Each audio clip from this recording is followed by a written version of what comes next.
Birinci ihlasın belgesi bul. En yestavi amaluka fis-sirr vel alaniya fil batin ve zahir. İhlasın en birinci belgesi bul. Birөө körüp turganda dagı, körбөгөндө dagı, aşkere dagı, jaşıruun dagı birde ibadat kılуу deydi. Kede mescitte aябай berilip namaz okuyuz. Rükû sajdalары uzun. Al эми үйдө жалгыз окуганда эч ким жок жерде шашып пушуп окуп жумушка башкага шашып атабызбы кандай? Үйдө окуган намазыңыз менен эч кимге көрүнбөгөн жерде жамаат менен окуган намазыңыз бирдей болсо, ушул ихлас экен. Кээде сооп иштерди кыласыз. Бирөө көрүп турса кантип бересиз, көрбөй турса кантип бересиз. Айырмасы жок, мына ошол бирдей болгон болсо, ошол ихлас экен, урматтуу мусулман туугандар. Ал эми ихластын экинчи белгиси бул айястави ал-мадх ва зам индак.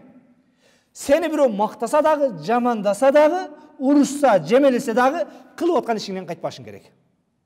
Misalga ala turgan bolsak, köpçülük uçurda bugün meçitlerge, medreselerge jardam berip dua kılıp koygula deyt.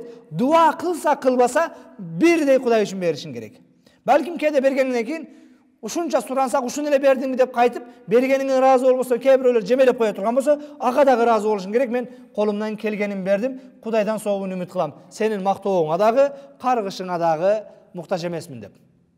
Демек, урматтуу мусулман бир тууган, кээде көчөбүз үчүн, айылыбыз үчүн, өзүбүздүн жашаган чөйрө үчүн бир сооптуу иштерди кылабыз, бирок ошол не? Айылдын башчыбыз, айыл өкмөтүбүз, же мына ошол аксакалдар жамааты бир рахмат башка айтпаган болсо, кээ бир инсандарды билебиз, мына ошол жолго шагал төктүрүп коёт, жолун асфальт тартырып коёт. Мына ошого бир жыл жыйынтыгында башкада жылдын мыкты атуулуу же биздин не?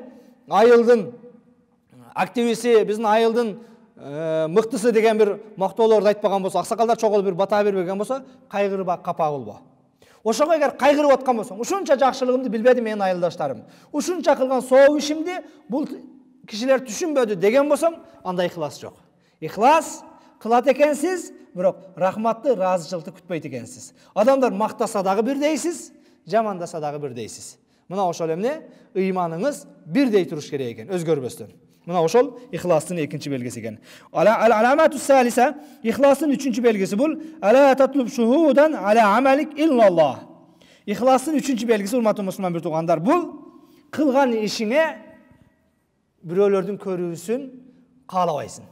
Ихластын белгилеринен болгон белги бул кылган ишиңди бирөөлөрдүн көрүшүн каалабайсың дейт. Өзгөчө сооп ишиңди бирөөлөрдүн көрүшүн каалабайсың дейт. Чыныгы ихлас, урматтуу мусулман бир тууган, күнөөлөрүңдү жашыргандай, соогуңду жашырсаң, ушул ихлас.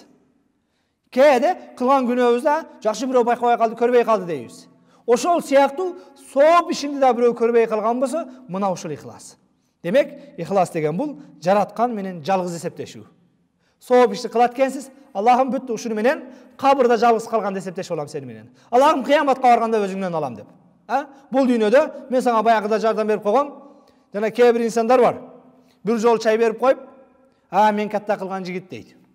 Ошондой берген нерсеңизди милдет кылбасаңыз, ихластуусуз. Эгер милдет кылган болсоңуз, сооп жок. Анда сизде ихлас деген нерсе жок. Ихластын калыбына кылган сооп амалыңыз түшпөй атыптыр. Демек, ихлас дегени, урматтуу мусулман бир туугандар, кылган ишиңизди жараткандан үмүт кылат экенсиз, анан реклама кылбайт экенсиз. Үчүнчүсү, мына ошол күнөөңүздү кандай бирөөлөр көрүшүн каалабайсыз. Сооп ишиңизди ошондой каалабасаң, Кудай билсе болду деген болсоңуз, мына ушул чыныгы ихлас экен, урматтуу мусулман бир туугандар.